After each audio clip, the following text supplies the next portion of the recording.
It was a technical problem. BIMC में wifi का मसला था. So we can start. Today our topic is cardiac rehabilitation, cardiovascular rehabilitation. Basically जो है थोड़ा सा ये एक सवाल होता है कि क्या हार्ट डिजीजेज में भी रिहेबिलिटेशन हो सकती है. असल में इसका जवाब ये है कि जहाँ भी डिसेबिलिटी का मामला है, किसी भी डिजीज में डिसेबिलिटी हो, impairment is leading to disability, तो वहां पर रिहैब का रोल होता है. ठीक है. अब पहले ये था कि जी एक पेशेंट को हार्ट अटैक हुआ, मायोकार्डियल इंफार्क्शन एमआई हुआ, उसको आप बस जो है उसको आप लिटा दें, हिलाएं जुलाएं नहीं. अब ऐसा नहीं है. अब the paradigm is now changed. अब हार्ट डिजीजेज में भी रिहेबिलिटेशन होती है. आप लोग इस लेक्चर के थ्रू देखेंगे कि कार्डियक रिहैब किस तरह से हो सकती है, और हमारी एक कहना चाहिए सब स्पेशलिटी है या फिजिकल मेडिसिन रिहेबिलिटेशन में cardiovascular rehabilitation through a rehab team we rehabilitate a person. अब एक बंदे को कार्डियक हुआ और उसने अपनी क्या कहते हैं उसकी कैपेसिटी कम हुई, एरोबिक कैपेसिटी कम हुई और वो वीक हो गया. उसके बाद उसकी एरोबिक कैपेसिटी कम हुई यानी even he lost his job और एक्टिविटीज ऑफ डेली लिविंग. इन सब चीज़ों में मसाइल आए, डिसेबिलिटीज हुई, इम्पेयरमेंट. फिर हम उसको जो है वापस उसकी डिसेबिलिटी को कम करते हुए क्या करते हैं आप देखिए. ठीक है. दिस इज अब मैं आपको बताता हूँ. I am consultant in physical medicine rehabilitation, institute of physical medicine rehabilitation. Okay. Cardiac rehabilitation को हम डिफाइन करेंगे. डब्ल्यूएचओ ने इसको इस तरह डिफाइन किया है: sum of activity and interventions required to ensure the best possible physical, mental and social conditions so that patients with chronic or post-acute cardiovascular disease may, by their own efforts, preserve or resume their proper place in society and lead in an active life. जिसमें जो उन्होंने own effort की बात की है, इसमें हम rehabilitation medicine में हम एजुकेट भी करते हैं. ठीक है. और क्योंकि पेशेंट को हमें कम्युनिटी तक लेके जाना होता है तो उसको हर लेवल पे गाइड करना है, तो उसकी अपनी एफर्ट बहुत ज़्यादा है. देखिए, हार्ट को हम डायरेक्टली एक्सरसाइज तो नहीं कर सकते, फिजिकल मीन्स से हम उसको उठा नहीं सकते.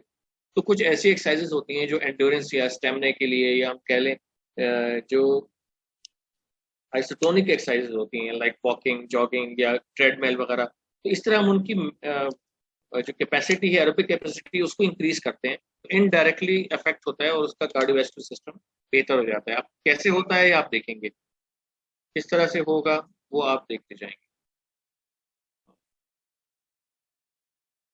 देखिए, एक तो हम कार्डियक रिहेबिलिटेशन टीम क्या होगी. इस टीम में एक तो पेशेंट होगा. अब टीम में एक तो पेशेंट होगा, दूसरा फिजियाट्रिस्ट, क्योंकि कंसल्टेंट या doctor of physical medicine rehabilitation. मैंने आपको बार बार बताया कि फिजियाट्री का लफ्ज जो है वो अमेरिका, कनाडा वगैरह में यूज होता है, लेकिन बाकी जगहों पे फिजिकल मेडिसिन रिहेबिलिटेशन, जैसे यूरोप में और एशिया में ज़्यादातर physical medicine rehabilitation, middle east के कुछ कंट्रीज में फिजिकल मेडिसिन रिहेबिलिटेशन और फिजियाट्रिस्ट दोनों यूज होते हैं. इसमें कार्डियक रिहैब नर्स है टीम का हिस्सा, जिसको ज़्यादा जो कि अगर इन पेशेंट हो तो उसके लिए इम्पोर्टेंट है, वो ट्रेंड होती है या होता है इन कार्डियक रिहेबिलिटेशन में. फिर एक एजुकेटर होता है जो कि नर्स भी हो सकती है, नर्स एजुकेटर या कार्डियक रिहैब एजुकेटर कह रहे हैं आप उसको. इसके अलावा साइकियाट्रिस्ट एंड साइकोलॉजिस्ट भी होते हैं इस टीम में, और कार्डियक फिजियोथेरेपिस्ट होता है. ठीक है. यानी फिजिकल थेरेपिस्ट जैसे एक्सरसाइज थेरेपिस्ट होता है, इसी तरह कार्डियक फिजियोथेरेपिस्ट होता है. इसमें फिर और आप मेंबर्स भी ला सकते हैं, यहाँ तक कि हम कार्डियोलॉजिस्ट को भी टीम में ऐड कर सकते हैं. तो दैट हम जो फिजियाट्रिस्ट हैं, कार्डियोलॉजिस्ट के साथ भी हम वो कर सकते हैं, कहना चाहिए कोलैबोरेट कर सकते हैं, रिहैब टीम का हिस्सा हो सकते हैं. ठीक है. Dare to be different. ठीक. अच्छा, आपके असल में ये थोड़ा सा डिफरेंट हुआ और हम 15-20 मिनट हमने लूज कर दिए, तो एडमिट मुझे खुद करना पड़ रहा है. और जो जी, आप जरा अपनी वीडियो बंद करें, जो अभी दाखिल हुए हैं अपनी वीडियो बंद करें. जी, वीडियो क्लोज करें अपनी, अगर किसी ने खोली हुई वीडियो क्लोज करें. अच्छा, अब आप कुछ डेफिनेशंस की तरफ आइए. सॉरी सर, ये मेरी वीडियो. हाँ, अच्छा ठीक है. अब कुछ बेसिक डेफिनेशंस हैं, वो आपको मैं बताना चाह रहा हूँ कार्डियक रिहैब की. Measures of cardiovascular fitness and fitness and exercise capacity. असल में बेसिकली जो है ना कार्डियोवैस्कुलर को हम मेजर करते हैं तो फिर उसकी कैपेसिटी को देखते जाते हैं। अच्छा, यहाँ मुझे बार बार एडमिट करना पड़ रहा है आप लोगों को, क्योंकि ये वहां से कंट्रोल होने के बजाय थ्रू दूसरे वायर से हमने इसको कनेक्ट किया है, क्योंकि वाईफाई का मसला था। खैर, इसमें बहरहाल ये बहुत लंबा लेक्चर नहीं है, इसमें ज़्यादातर जो है समझने की बातें हैं और काफ़ी इंटरेस्टिंग है ये। ओके, अब आप देख लीजिए सबसे पहले इसमें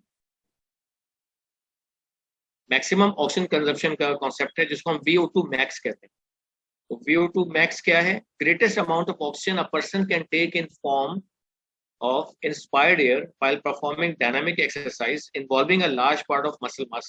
अब आप एक्सरसाइज तो स्केलेटल कर रहे हैं आप, ठीक है, वॉक कर रहे हैं आप, एक टिश्यू जो है ना स्केलेटल टिश्यू यूज हो रहा है, एक बड़ा एरिया मास यूज हो रहा है। इनडायरेक्टली जो है ग्रेटेस्ट अमाउंट ऑफ ऑक्सीजन जो कि पर्सन ले रहा है एट द लेवल, आप ज़ाहिर है लंग्स में वो प्रोसेस हो रहा है कि आपका ऑक्सीजन कैपेसिटी लंग्स में जो टिश्यू पे में जो ऑक्सीजन डिफ्यूजन हो रही है, असल में इसको बढ़ा रहा है। तो एक अमाउंट होती है, हर इंसान का एक स्टेमिना, एक लेवल होता है। The greatest amount of oxygen a person can take in form of inspired air while performing dynamic exercise involving a large part of muscle mass, ये होता है VO2 max।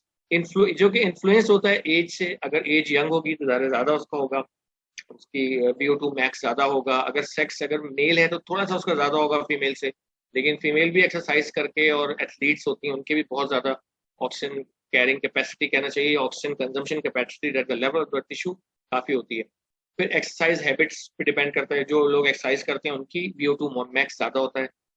फिर hereditary and cardiovascular clinical status, अगर उसकी खानदानी मौरूसी तौर पे वो उसकी अच्छी है VO2 मैक्स, या फिर ये है कि अच्छी नहीं है, और या फिर कोई कार्डियोवैस्कुलर प्रॉब्लम है तो उसकी कैपेसिटी कम हो सकती है। फिर एक इम्पॉर्टेंट टर्म ध्यान में रखिए, MET, that is metabolic equivalent. ये बहुत इंपॉर्टेंट कॉन्सेप्ट है, इसी के ऊपर हम जब कार्डियक रिहैब में ये बार बार ये चीज यूज होती है, और ये और जगहों पे भी यूज होती है। That is oxygen Uptake in multiple of units of sitting resting requirement. तो अब आप जब बैठे हुए हैं आराम से और रेस्ट कर रहे हैं तो हर एक बंदे का एक नॉर्मल मेट होता है। वो नॉर्मल मेट क्या है? The sitting met is the sitting resting oxygen uptake, that is equal to 3.5 ml। ये याद रखने वाली बात है, लिख लें, नोट कर लें। 3.5 ml होती है, 3.5 ml ऑफ ऑक्सीजन पर किलोग्राम ऑफ बॉडी वेट पर मिनट। ये एक 1 मेट इज इक्वल टू, अब हम इसको हम देखते हैं कि जैसे एक्टिविटीज ऑफ डेली लिविंग है, तो अगर कोई 3, 4, 5 मेट्स तक अगर कंप्लीट कर लेता है ट्रेडमिल पे एक्सरसाइज, तो उसका मतलब है वो ADLs कर सकता है। सिंपल ADLs, मुश्किल वाले नहीं, लेकिन एटलीस्ट अपने आप को ठीक कर सकता है, ग्रूम कर सकता है। टॉयलेट गया, वहाँ नहाया, सफाई की, ड्रेस पहना, बाहर आ गया, थोड़ी वॉक कर ली। जो activities of daily eating, grooming, eating, bathing, जो डेली हैं एक्टिविटीज ऑफ डेली लिविंग, वो आराम से एट द लेवल ऑफ 3, 4 या 5 मिनट्स में वो कवर कर सकता है। लेकिन बहुत ज्यादा काम करने के लिए उसको 7 to 10 मिनट्स तक जाना होता है। ठीक है, ये एक नॉर्मल बंदे की बात कर रहा हूँ।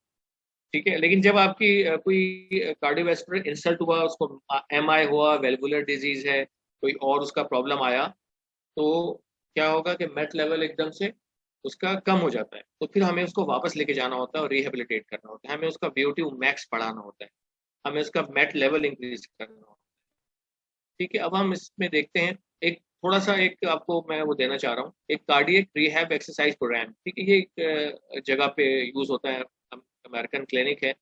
तो इसमें क्या है, एनर्जी कॉस्ट है, ये एनर्जी कॉस्ट है और ये एक्टिविटी है। तो इन्होंने ये इसको गेज किया हुआ है कि जैसे ये देखें, बेंडिंग है, लेटरल बेंडिंग जब करते हैं, वन राइट साइड पे, फिर लेफ्ट साइड पे, फिर सीधे हो जाते हैं, तो इसमें 1.2 तकरीबन इसको कह लें आप, मेट इसका यूज हो रहा है। और ये इसको मुख्तलिफ इसमें देखें, यहाँ पर ये अपनी लोअर लिम्ब को रेस कर रहा है यहाँ पर। तो इसमें बहुत ज़्यादा जो है ना वो यूज़ हो रहे हैं, और ये जनाब 6.4 मेट तक आ रहा है। ये बस आप देख लें, मुख्तलिफ तरह की एक्सरसाइजेज हैं, ये वहाँ पर यूज़ होता है। ये हमारे इतने काम का नहीं है, लेकिन एक आइडिया देने के लिए। अच्छा, फिजियोलॉजिकल बेनिफिट्स क्या होते हैं कार्डियक रिहैबिलिटेशन के? ये सबके जहन में सवाल होगा। देखिए, ये होते हैं, थोड़ी सी इसमें फिजियोलॉजी आ गई, ठीक है, गाइटन और गेनोम जहन में रखें। It increases the maximal oxygen Uptake.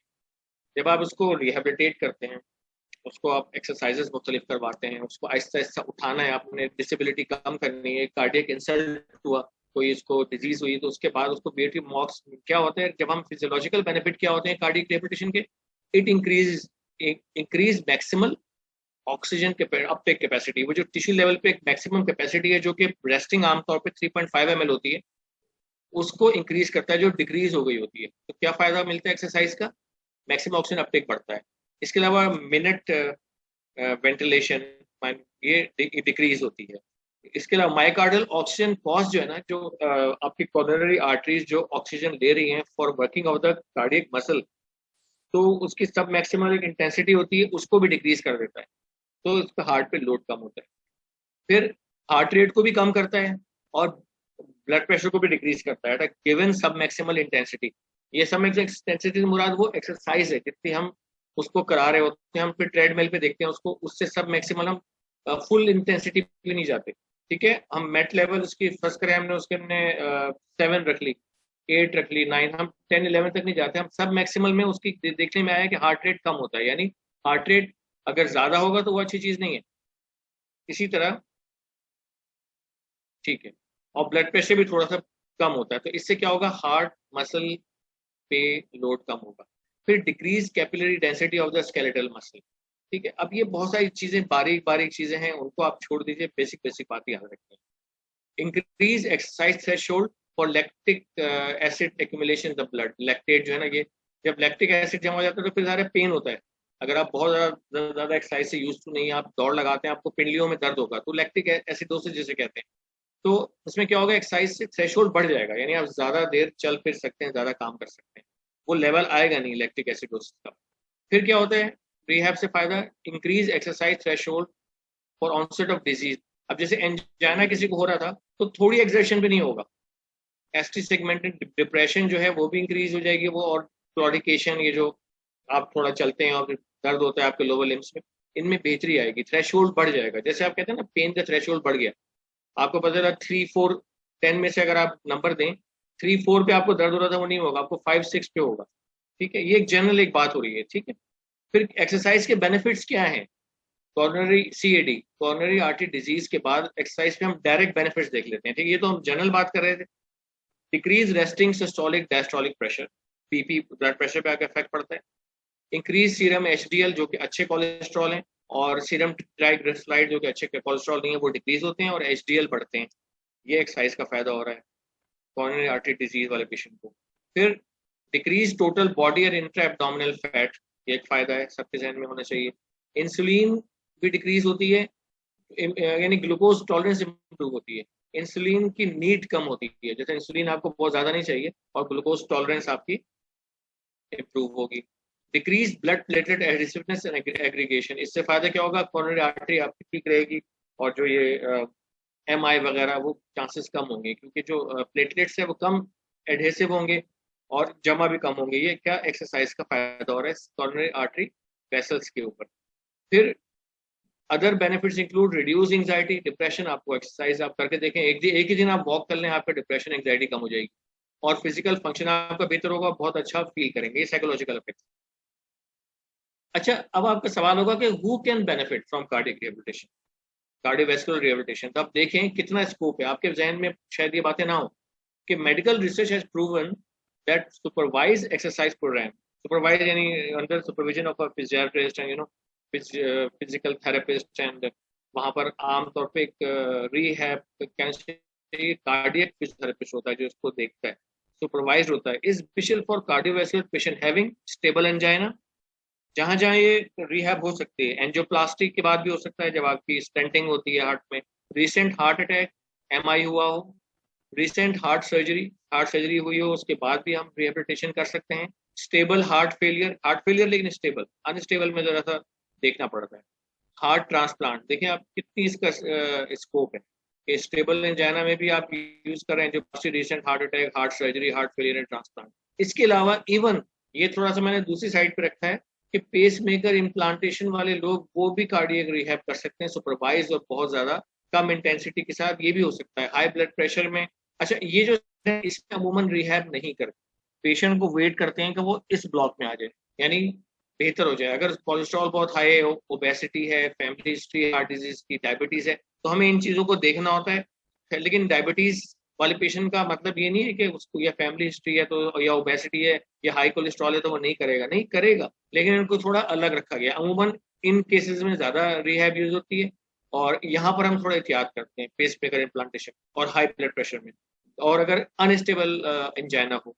लेकिन अगर हाई कोलेस्ट्रॉल है, ओबेसिटी है, फैमिली हिस्ट्री, डायबिटीज, तो हम उसको थोड़ा सा उसके रिस्क फैक्टर्स को देख के फिर हम उसको रिहैब प्रोग्राम में डाल देते हैं। ये सब यानी इन सब लोग बेनिफिट्स कर सकते हैं अगर आप गौर करें। अच्छा, फेजेस ऑफ कार्डियक रिहैबिलिटेशन। अब आप आ जाए रिहैब कैसे करेंगे, फेज 1, फेज 2, फेज 3। ठीक है, ये 3 फेजेस में इसको बांटा गया। अच्छा, phase 1 components of cardiac rehabilitation. ठीक है, अब जो कार्डियक रिहैबिलिटेशन के 3 फेजेस हैं, उसमें फेज 1 को हम इन पेशेंट फेज कहते हैं, जब पेशेंट जो है अभी हॉस्पिटलाइज्ड है। हॉस्पिटलाइज वो चंद दिनों के लिए भी हो सकता है, चंद हफ्तों के लिए भी हो सकता है। आमतौर पे occurs in the hospital following destabilization of the patients cardiovascular status after MI, myocardial infarction, heart attack, और procedures associated with coronary artery disease such as CABG. उनका बाईपास हुई, कोरोनरी आर्टरी बाईपास, ठीक है, ग्राफ्टिंग हुई, या उनको stenting हुई, उनकी एंजियोप्लास्टी हुई, तो वो जाहिर है हॉस्पिटल में रहेगा। अकर्स इन हॉस्पिटल, ये फर्स्ट फेज कहलाता है। अक्सर हमारे पास पेशेंट फेज 2 में आते हैं। ठीक है, वो ऑलरेडी इन पेशेंट नहीं होते, आउट पेशेंट के तौर पे आते हैं, तो हम डायरेक्ट उनको फेज 2 में ले जाते हैं। हम फिजियोथेरेपिस्ट के पास जो प्रोग्राम बना के भेजते हैं, फेज 2 में भेजते हैं। This phase use to last, अच्छा ये डिपेंड करता है, 1 वीक भी हो सकता है, 2 वीक भी हो सकता है in patient, 7 to 14 days, but now it is limited to 3 to 5 days। अच्छा, अब जो मॉडर्न यानी कार्डियक रिहैब है, वो इस तरफ मूव कर रही है कि 1 हफ्ते के अंदर अंदर इन पेशेंट से उसको फेज 2 में डाल दें। देखें आप, 3 to 5 days, खैर ये 5 days नहीं, अक्सर 6-7 days तक भी चला जाता है। ठीक है, आमतौर पे ये होती थी 1 हफ्ते से 2 हफ्ते, अब ये चाहते हैं कि 5 से 7 दिन में इसको पूरा कर दें। 3 to 5 days इन्होंने इसलिए लिखा है कि ऐसे केसेस भी देखे गए हैं कि 3 से 4 days में फेज 2 में चले जाते हैं, तो आप इसको 5 days है। गोल्स ऑफ फेज 1, कोई गोल्स होंगे जाहिर है, हमने सेट किए होंगे कि फेज 1 में पेशेंट क्या अचीव करे। At least initiate self care activities, जिसको हम एडीएल्स कहते हैं, activities daily living, and progress from sitting to standing to minimize deconditioning. ये अगर हम लेटे ही रहेगा पेशेंट तो डीकंडीशन हो जाएगा, उसके मसल जो है वो मसल मास कम होगा, उसकी एरोबिक कैपेसिटी कम होगी, उसका स्टेमिना कम होगा। आमतौर पे 1 से 3 दिन ये लेता है, ये वाला पोर्शन जो है ना।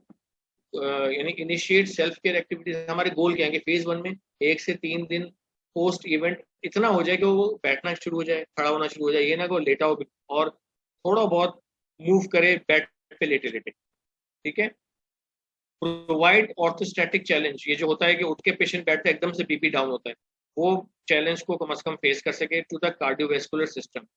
तो आमतौर पे 3 से 5 दिन में वो ये अचीव कर लेता है कि वो ये ना एकदम से उठते ही उसका बीपी डाउन नहीं होगा, क्योंकि उसको कार्डियक इवेंट हुआ, तो ऑर्थोस्टैटिक जो प्रॉब्लम है वो होगा, हाइपोटेंशन हो जाता है, usually accomplish by supervised ambulation.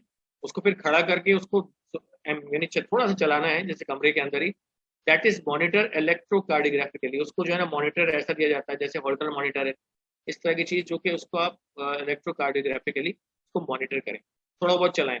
अच्छा, इसको हम जरूरी नहीं है हमारे सेटअप में ये भी कर सकते, जरूरी नहीं कि मॉनिटर ही हो, अंदाजा भी कर सकते हैं हम कि भाई आपको इतने कदम चलना है शुरू में, और उसको देख सकते हैं कि कोई उसके बाद में शुरू में बीपी ले सकते हैं, उसका ईसीजी कर सकते हैं, उससे भी मॉनिटर कर सकते हैं। जरूरी नहीं कोई कोई गैजेट ही पेशेंट के ऊपर इम्प्लांट किया जाए, या जैसे हॉल्टर मॉनिटर उसको पहना दिया जाए। ठीक है, उसके बाद फेज 1 में रिस्क फैक्टर एजुकेशन है, ये रिस्क फैक्टर एजुकेशन शुरू से चलेगी, भाई आपको कैसा खाना है, कैसा पीना है, स्मोकिंग छोड़नी है, डाइट में आपके शुगर और फैट्स कम हो, वगैरह वगैरह, उसकी मॉडिफिकेशन करनी है, एजुकेट करना है of harmful behaviour such as smoking and eating habits. ये हर फेज में तकरीबन इंपॉर्टेंट है, रिस्क फैक्टर एजुकेशन, इसको रिस्क फैक्टर स्ट्रेटिफिकेशन कहते हैं। फिर हम कैटेगरीज बना लेते हैं, ये हाई रिस्क पेशेंट है, ये मॉडरेट है, और ये माइल्ड है। जो हाई रिस्क है फिर उसकी फिर एक्सरसाइज और उसकी जो रिहैब है उसको जरा मॉनिटर ज़्यादा किया जाता है, और उसको जरा कम इंटेंसिटी पे एक्सरसाइज कराई जाती है। जो मॉडरेट है उसको थोड़ा ज़्यादा कर सकते हैं, और जो माइल्ड है वो तो और भी। अब आ जाइए क्या है, prepare patient and family for continuous rehabilitation at home after cardiac event. यहीं से उसकी हम डिस्चार्ज कर लेते हैं फेज 1 से, कि भाई फैमिली को भी समझाएं और पेशेंट को, भाई आपका ये बिहेवियर है, इस तरह करना, आपने यूं ईटिंग करनी है, ये हैबिट होनी चाहिए, घर जाके आपने ये एक्सरसाइज जारी रखनी है। वहीं से हम डिस्चार्ज प्लानिंग शुरू कर देते हैं। हमने डिस्चार्ज अभी पेशेंट को किया नहीं है, ठीक है। फिर फेज 1 एक्सरसाइजेस थोड़ी सी आपको आपको इंटरेस्ट के लिए बता देते हैं। ये देखें, इसमें कुछ भी नहीं, लेटे लेटे वो क्या कर रहा है, शोल्डर को ऊपर उठा रहा है, एबडक्ट कर रहा है, फ्लेक्स कर रहा है, एक्सटेंड कर रहा है, ठीक है। ये देखिए, यहाँ से उसने उठाया फिर ये ऊपर ले गया, यहाँ से उसने उठाया फिर ऊपर ले गया, क्या कर रहा है, एबडक्शन, एडक्शन, फ्लेक्शन, एक्सटेंशन, लेटे लेटे कर रहा है। फिर फेज 1 में फिर शोल्डर की एक्सरसाइज कर रहा है, एक्सटर्नल रोटेशन, इंटरनल रोटेशन, ठीक है। अच्छा, फिर देखें ये हिप की एक्सरसाइजेस कर रहा है, लेटे लेटे, एडक्शन एबडक्शन कर रहा है और ऊपर उठा रहा है टांग को ना, फ्लेक्शन करता है at the hip and extension. इसी तरह यहाँ पर भी वो यही कर रहा है, एबडक्शन एडक्शन कर रहा है, टांग को बाहर की तरफ निकाल रहा है और अंदर की तरफ लेके जा रहा है, और यहाँ पर फ्लेक्शन एक्सटेंशन कर रहा है। ये बहुत सिंपल लेटे लेटे वो एक्सरसाइज फेज 1 में कर रहा है। इसी तरह इंटरनल एक्सटर्नल रोटेशन कर रहा है पाँव की, ठीक है, और नी को फ्लेक्स और एक्सटेंड कर रहा है, बहुत सिंपल एक्सरसाइज, ठीक। फिर ये देखिए रोल कर रहा है, ये फेज 1 में फुट को सर्कल कर रहा है। ये आपके इंटरेस्ट के लिए थोड़ा सा हमने डाल दिया, ये स्टेप्स है मुख्तलिफ ना। तो ये जैसे यहाँ पर देखें, हम डायरेक्ट अभी स्टेप 6 में आ जाए, कुछ भी नहीं, ये अपने शोल्डर को सर्कल कर रहा है, ठीक है। इसी तरह ये थोड़ा सा जो है, हो सकता है थोड़ा वजन का भी इस्तेमाल कर रहा हो, वॉक भी कर रहा है थोड़ी अप टू टॉलरेंस। और दो शुरू में 200 फीट से ज्यादा वॉक नहीं कराते, 200 फीट तक जाता है। सर्जिकल पेशेंट जो है उनको जरा ज्यादा केयर करते हैं, जिनकी बाईपास सर्जरी वगैरह हुई है, ठीक है। फिर स्लाइट नी बेंड कर रहे हैं और ऊपर हो रहा है, नीचे जा रहा है, ऊपर जा रहा है, इस तरह की चीजें। स्टेयर्स थोड़ी बहुत, एक थोड़ी बहुत स्टेयर्स, ऊपर जा रहा है नीचे जा रहा है, स्टेप, ठीक है। फिर वॉक टू टॉलरेंस, ये वही चीज थोड़ा सा पढ़ करके आपको बताया हुआ है।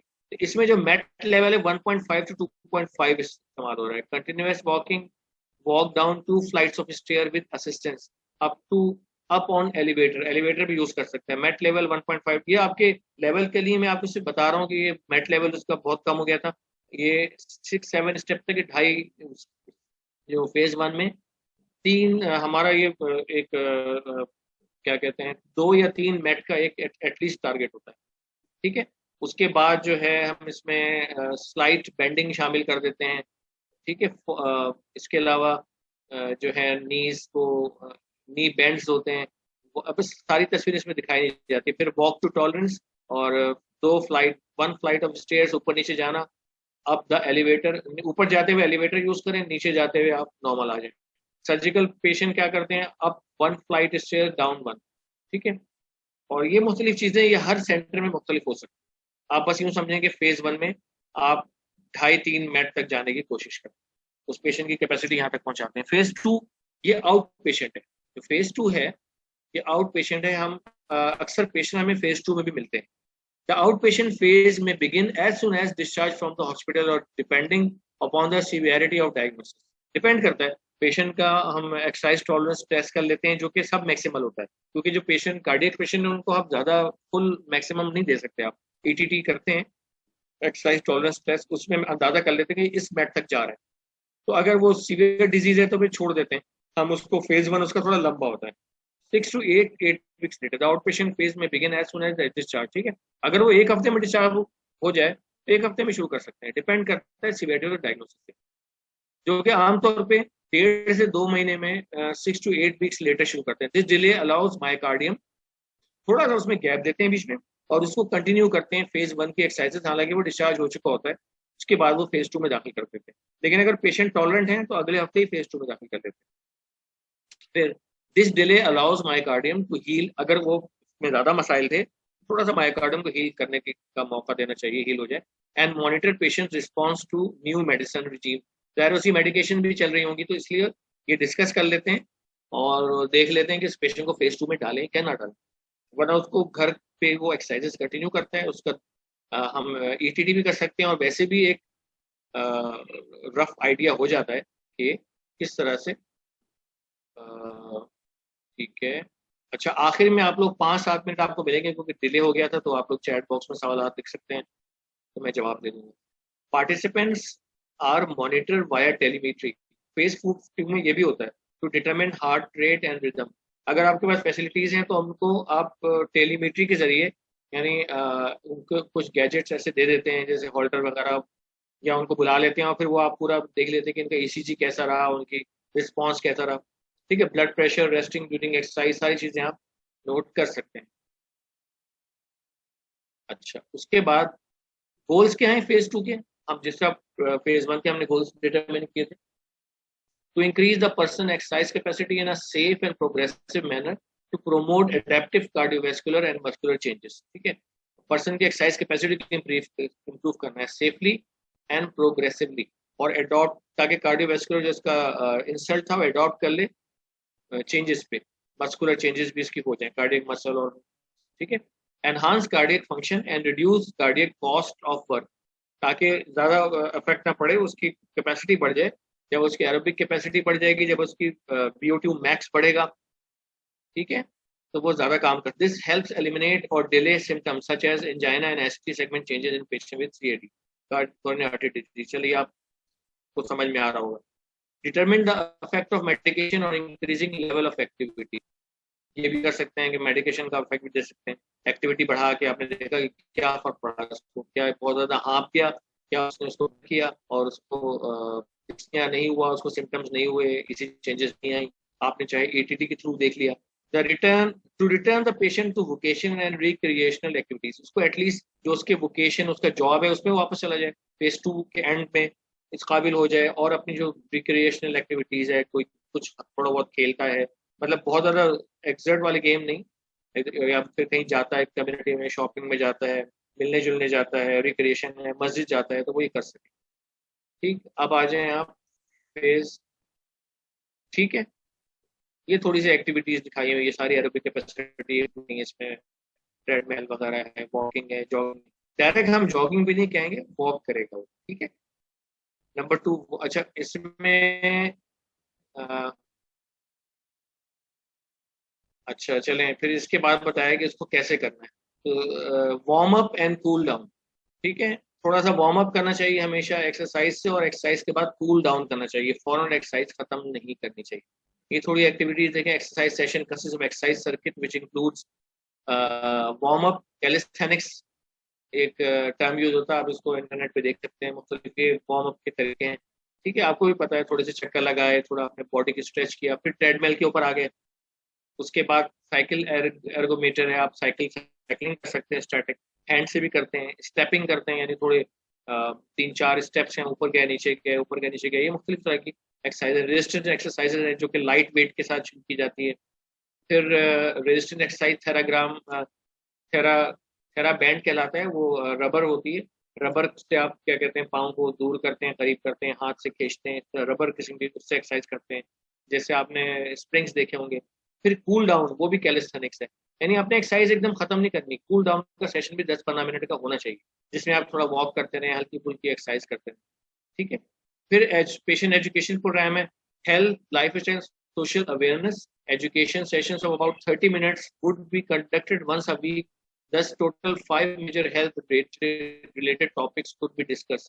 8 to 12 weeks of rehabilitation. आमतौर पे 1.5 से 3 महीने लगते हैं इसमें सेकंड फेज में, और आप इसमें मुख्तलिफ लेक्चर्स हैं, उसको हेल्थ के मुतालिक, डाइट के मुतालिक, बिहेवियर के मुतालिक, ये सब चीज़ें देंगे, ठीक है। These education sessions should involve cardiologist भी इसमें अपना रोल अदा कर सकता है, फिजियोथेरेपिस्ट कुछ बता सकते हैं, फार्मासिस्ट मेडिसिन के बारे में बता सकता है, साइकोलॉजिस्ट उसको बता सकता है बिहेवियर के बारे में, न्यूट्रिशनिस्ट भी होने चाहिए, कम से कम 5 से 7 लेक्चर्स होते हैं, और रिहैब वाले भी इसमें कर रहे होते हैं अपनी, यानी लेक्चर दे रहे होते हैं। Topics to be discussed would be, topic कौन से होने चाहिए? Disease awareness, exercise benefits, psychosocial aspects, medicine awareness, nutritional facts, ठीक है, न्यूट्रिशनिस्ट ये देख लेगा, साइकोलॉजिस्ट साइको सोशल देख लेगा, एक्सरसाइज वाला फिजिकल थेरेपिस्ट बता देगा, ठीक है।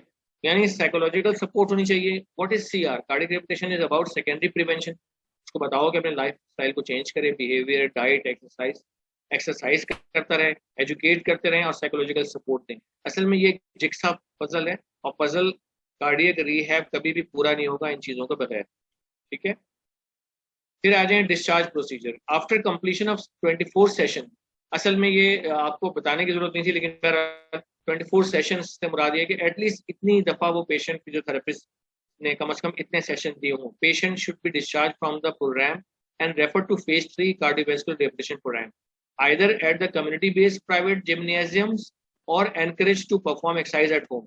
जो फेज 3 है ना, वो इन होम है, एट होम कह लें आप, या कम्युनिटी में, यानी अब उसको मेंटेन करना, जो उसने चीजें अचीव की हैं अपने, जो phase 3 cardiovascular rehabilitation programme is an unsupervise exercise, इसमें कोई फिजियोथेरेपिस्ट भी इन्वॉल्व नहीं है, कोई और भी इन्वॉल्व नहीं है, ये बिल्कुल नॉर्मल अपने रूटीन में आज programme without any monitoring. अब ये लेक्चर हमारा तकरीबन एंड की तरफ है। फेज 3 जो है आउट पेशेंट है, इसमें इस मेंटेनेंस प्रोग्राम, इसके अंदर आउट पेशेंट मेंटेनेंस प्रोग्राम है phase 3। The purpose of this phase is to continue to improve the fitness level achieved in जो phase 2 में इसने हासिल किया वो खो दे।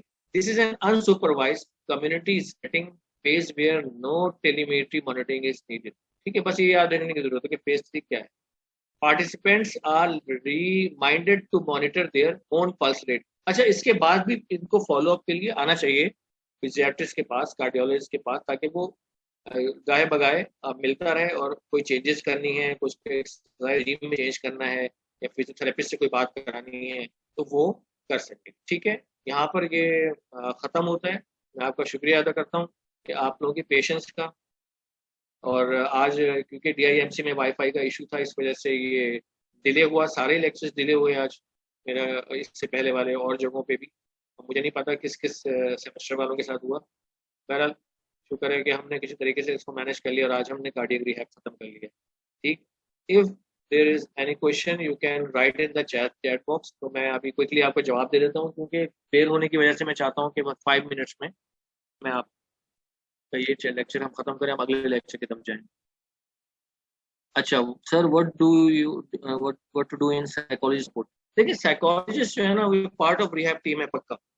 जितनी भी, जहां पर भी डिसेबिलिटी होगी वहां डिप्रेशन का एलिमेंट तो आएगा, उसकी मोटिवेशन भी नहीं होगी, तो सारे साइकोलॉजिस्ट उसको विद थ्रू साइकोथेरेपी उसको मोटिवेट करेगा, उसको मुख्तलिफ चीजें बताएगा स्ट्रेस कम करने के लिए। एक्सरसाइज में जो पहला इफेक्ट होता है वो स्ट्रेस कम होता है, साइकोलॉजिकल इफेक्ट तो होता है। ठीक है, साइकोलॉजिस्ट जो है ना हर रिहैब टीम का हिस्सा है। फिजिकल मेडिसिन रिहेबिलिटेशन में जिस तरह इंपॉर्टेंट है physiotherapist, occupational therapist, prosthetic orthotist, जो हमने आर्टिफिशियल लिम्ब में, और हमने जो प्रोसेसेस ऑर्थोसिस बात की थी, इसी तरह बहुत ज्यादा इंपॉर्टेंट साइकोलॉजिस्ट है। साइकोलॉजिस्ट के बगैर इसका मुमकिन नहीं होता। ठीक है, अच्छा, अगर किसी को क्वेश्चन करना है वो कर लें, 3 4 5 मिनट है हमारे पास। और ये बहुत आसान करके आपको मैंने बताया, क्योंकि कार्डियक रिहैब थोड़ा सा डिफिकल्ट था, बहुत इजी इसको किया हुआ है ताकि आपके लेवल पे आप समझ लें। सबसे पहली बात समझने वाली ये है कि rehabilitation medicine has a role, a big role in cardiac rehabilitation, और ये एक सब स्पेशलिटी है हमारी फिजिकल मेडिसिन रिहेबिलिटेशन में, कार्डियोवैस्कुलर रिहेबिलिटेशन। जैसे कि कार्डियो, इसके अलावा कार्डियो पल्मोनरी रिहेबिलिटेशन भी एक साथ भी पढ़ाई जाती है, जिसमें रेस्पिरेटरी जो प्रॉब्लम्स हैं, जैसे COPD है, क्रॉनिक ऑब्स्ट्रक्टिव पल्मोनरी डिजीज वगैरह, उसमें भी जो है आपके एरोबिक कैपेसिटी कम होती है, उसमें भी पेशेंट डिसेबल्ड होता है, तो उसमें भी रिहैब का बहुत बड़ा रोल है। तो एक डिसिप्लिन के तौर पे पढ़ाया जाता है ये। सब स्पेशलिटी बाद में लोग करते हैं specialize, cardio pulmonary branch of the rehabilitation medicine. अच्छा, what is the work of educator in team? अच्छा, एजुकेटर से मुराद कुछ नहीं है। देखिए, एजुकेटर कोई भी हो सकता है। अगर कार्डियोलॉजिस्ट अगर उनको कोई लेक्चर दे रहा है तो वो एजुकेट कर रहा है, ठीक है, लेकिन बाकायदा एक रिहैब नर्स एजुकेटर होती है, बाकायदा होती है या होता है अमूमन, जो कि इनको इन पेशेंट सेटअप में उनको गाइड कर रहा होता है और उनको एजुकेट कर रहा होता है about behaviour, diet and exercise. ठीक है, कि क्या आपको चेंजेस करनी है, आपको स्मोकिंग छोड़ छोड़ देनी है, आपको ये करना है, इस तरह की चीजें, ये है एजुकेशन।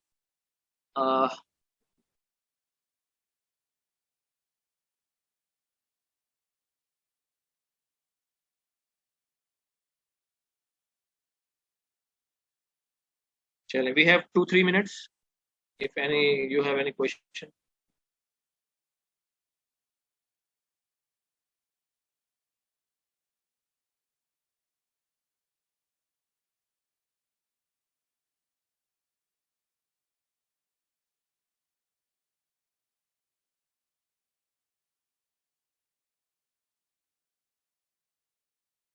अच्छा, अगर आप लोग समझ रहे हैं कि आप मुतमईन हैं तो आप अपनी क्लास लीव करते जाएं, कोई मसला नहीं है। किसी का क्वेश्चन है तो पूछ लें। 2 मिनट बाद मैं लीव करूंगा। इंशाल्लाह फिर कल लेक्चर है I think muscular skeletal rehabilitation ओए और आरए रिमेटॉइड आर्थराइटिस ऑस्टियोआर्थराइटिस में जो रोल है रिहैब का वो डिस्कस करेंगे इंशाल्लाह। तो हमारा we are heading towards finishing this rehab module in the next week. I think एक दो तीन लेक्चर नेक्स्ट वीक में होंगे। मुहर्रम से पहले, मुहर्रम छुट्टियों से पहले इंशाल्लाह मॉड्यूल विल फिनिश। और ये आपको लेक्चर्स इंशाल्लाह आज या कल में मिल जाएंगे, क्योंकि ये प्रेजेंटेशन हैं तो इनको जरा सा ईमेल बड़ी बनेगी और आप CR से ले सकते हैं।